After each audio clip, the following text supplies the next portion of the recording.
নমস্কার, তেল ঝাল মশলার ইনপুটে আরও একবার স্বাগত। বানিয়ে ফেলেছি আজকে কাঁচা আম, কাঁচা মিঠে আম এবং গন্ধরাজ লেবু দিয়ে চিংড়ি মাছের একটা অনবদ্য রেসিপি।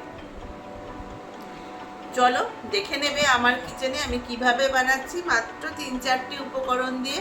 আর বিশ্বাস করো, স্বাদটা তো আর ভিডিওতে বলা সম্ভব নয়, জাস্ট চোখ বুজে খাবে। ভাপা চিংড়ি, সর্ষে বাটা চিংড়ি, লাউ পাতায় চিংড়ি, কুমড়ো পাতায় চিংড়ি, চিংড়ি ভর্তা, অনেক কিছু আমরা বাঙালিরা এক্সপেরিমেন্ট করি, খাই এবং মানুষজনকে, আত্মীয় স্বজনকে, বন্ধু বান্ধবকে খাওয়াতে খুব ভালোবাসি। কিন্তু এই ডিশটা আর প্রচণ্ড গরমের তীব্র দাবদাহে জাস্ট শুধু মন নয়, আত্মাকেও শান্তি দেবে, এই গ্যারান্টি দিচ্ছে নূপুর। সো প্লিজ ট্রাই কাঁচা মিঠে আম আর গন্ধরাজ লেবু, কাঁচা লঙ্কা, সর্ষের তেল, সর্ষে বাটা, আর কিচ্ছু লাগবে না। ট্রাস্ট মি, রেসিপিটা দেখো, সঙ্গে থেকো। বেশ কিছুদিন আসতে পারছি না কিছু ব্যক্তিগত সমস্যার কারণে। আশা করি আমার বন্ধুরা আমার সাথে থাকবে, পাশে থাকবে। অবশ্যই ট্রাই করবে কাঁচা মিঠে আম আর গন্ধরাজ লেবু দিয়ে চিংড়ি মাছের এই অনবদ্য রেসিপি। চলো তাহলে দেখে নেওয়া যাক নুপুরের কিচেনে তেল ঝাল মশলার ইনপুটে কিভাবে বানাচ্ছে এই রেসিপিটা। খুব চটজলদি, অত্যন্ত উপাদেয় এবং সুস্বাদু একটি রেসিপি। চলো আজকে তাহলে দেখে নেওয়া যাক।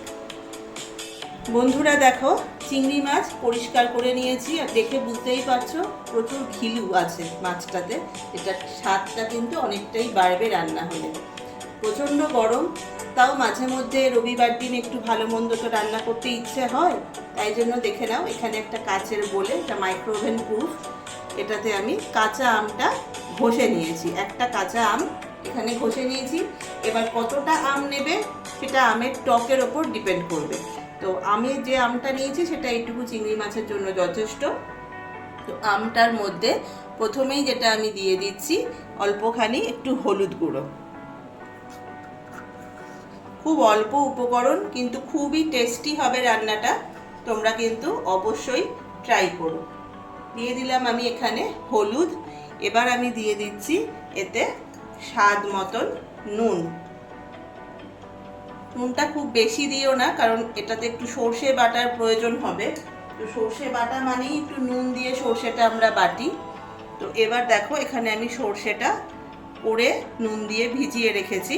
কালো সর্ষে এটা, তোমরা চাইলে সাদা সর্ষেও ব্যবহার করতে পারো। খুব অল্প উপকরণ। ভাপা চিংড়ি তো আমরা অনেকেই খাই, কিন্তু এটাও একটু ভাপানো ব্যাপারই হবে। সেটা গ্যাসেই করো কি মাইক্রোওভেনেই করো, তবে একটু কাঁচা আম, একটু গন্ধরাজ লেবু এগুলো ব্যবহার করলে স্বাদটা অনেকটা খোলতাই হবে। এবার আমি এটা একটুখানি দেখিয়ে নিচ্ছি। এটা এখানকার আসামের স্পেশাল ভূত জলকিয়া, একটুখানি নিয়েছি কারণ এটা ভয়ঙ্কর পরিমাণ ঝাল হয়। এটা আমি দেব এবং এটা আমি ভালো করে এখানে মিশিয়ে দিচ্ছি, তাহলে ঝালটা মিশবে না। তো যাই হোক, তোমরা চাইলে এখানে অন্য লঙ্কাও ব্যবহার করতে পারো, অবশ্যই সেটা করতেও হবে কারণ পাবে না। এবার আমি দিয়ে দিচ্ছি এখানে গন্ধরাজ লেবু। এই গন্ধরাজ লেবু আর কাঁচা আমের এত সুন্দর একটা গন্ধ আসে এই রান্নাটাতে, যে এর স্বাদটা কিন্তু অন্যরকম হয়। প্রচণ্ড গরমেও কিন্তু এটা খেতে ভীষণই ভালো লাগবে, একটু টক টক হবে। আর কাঁচা মিঠে আম তো কলকাতাতে পাওয়াই যায়, সেক্ষেত্রে কিন্তু আরও খুবই ভালো হবে। তো এবার মোটামুটি সব কিছু দেওয়া হয়ে গেছে। এবার আমি দিয়ে দেব এই ঘিলু সমেত চিংড়ি মাছগুলো। এখানে প্রায় 10-12টা মতন মাছ আমি নিয়েছিলাম। আর যেটুকু ঘিলু এখানে বাটিতে অবশিষ্ট রইল, সেটার জন্য কিন্তু আমি এই মাছের বাটিটাতেই অল্প পরিমাণ জল দিয়ে এটা এখানে ঢেলে দেব। সব উপকরণই কিন্তু দেওয়া হয়ে গেছে, বাকি রয়েছে কাঁচা লঙ্কা। হাতটা পরিষ্কার করে আমি ফিরে আসছি। বন্ধুরা, আমি চলে এসেছি হাত ধুয়ে। লেবুটা টিপেছিলাম, তোমাদের দেখিয়েও ছিলাম। এবার যেটা করব, এই সবুজ অংশটা আমি একটুখানি এটার সাহায্যে ঘষে একটু দেব, তাতে ভীষণ সুন্দর কিন্তু একটা গন্ধ বেরোয় এটা থেকে। কিন্তু এটা খুব সাবধানে করতে হবে, এটা কিন্তু বেশি ঘষে দিয়ে দিলে কিন্তু আবার তেতো হয়ে যাবে, এই অংশটা সাদাটা বেরিয়ে গেলে কিন্তু হবে না। তো একটু খেয়াল রেখে এটা একটু দিয়ে দেবে, অল্প করে দিলেই হয়। জানি তোমরা সকলেই জানো, সকলেই খুব ভালো আজকাল রান্না করো, তাও আমি যেহেতু করছি সেই আমি তোমাদেরকে সেটা শেয়ারও করে দিলাম। খুব অল্প উপকরণ, দেখতেই পেলে মাত্র 3-4টে উপকরণ, যেটা সহজেই কিন্তু বাড়িতে গরমকালে সবার বাড়িতে থাকে। আমি সবসময় চেষ্টা করি যতটা সিম্পলভাবে এবং কম উপকরণে রান্নাগুলো করতে, যাতে সবাই, আমার সব বন্ধুরাই এই রান্নাগুলো তাদের বাড়িতে ট্রাই করতে পারে। এটারটা হয়ে গেছে, এবার একটু এটা থেকেও দিয়ে দেবো।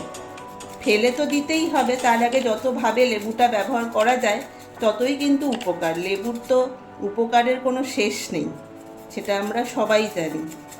আর এই লেবুর এই খোসাটা যদি একটুখানি গরম জলে ফুটিয়ে নিয়ে একটু ভিম লিকুইড বা যে কোনো লিকুইড দিয়ে রান্নাঘর পরিষ্কার করা যায়, তাহলে কিন্তু একেবারেই রান্নাঘর তেলচিটেও হয় না, মশা মাছির উপদ্রবও কিন্তু রান্নাঘরে হয় না।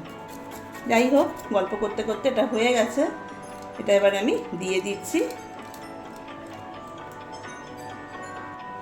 দেখো বন্ধুরা, এই লেবুর জেসটা আমি দিয়েছি, বোঝাই যাচ্ছে ওপরে সবুজ মতো হয়ে আছে। এবার আমি বেশ কয়েকটা কাঁচা লঙ্কা চিড়ে নিয়েছি, সেটা আমি ওপরে দিয়ে দিচ্ছি। কাঁচা লঙ্কা কিন্তু অবশ্যই চিড়ে নেবে। আর বলেছিলাম যে মাছের যেটাতে রেখেছিলাম পাত্রে, সেই ঘিলুটা আমি ধুয়ে এখন আমি এখানে হাফ জল দিচ্ছি, দিয়ে এটা এখানে মিক্স করে দিচ্ছি। বাকি জলটা আমি পরে দেব। আপাতত আমি মাইক্রো ওভেনে এটা 6 মিনিট মতো হতে দেব। আর এখন আবার আমি অল্প সর্ষের তেল দেব, সেকেন্ড দফাতে কিন্তু আমি একটু বেশি দেব। তেলটা যতটা কম ব্যবহার করা যায়, কিন্তু এইসব রান্নাতে তো একটু দিতেই লাগে, এজন্য প্রথম লটে, ফার্স্ট লটে যখন আমি মাইক্রো ওভেনে এটা ঢোকাচ্ছি, তাই আমি এটা কিন্তু খুব অল্পই দিলাম। এবার এটা আমি মাইক্রো ওভেনে দিয়ে দিচ্ছি, দিয়ে আমি নর্মাল এখানে 6 মিনিট দিয়ে দিলাম। ফিরে আসছি 6 মিনিট বাদে, দেখতে থাকো।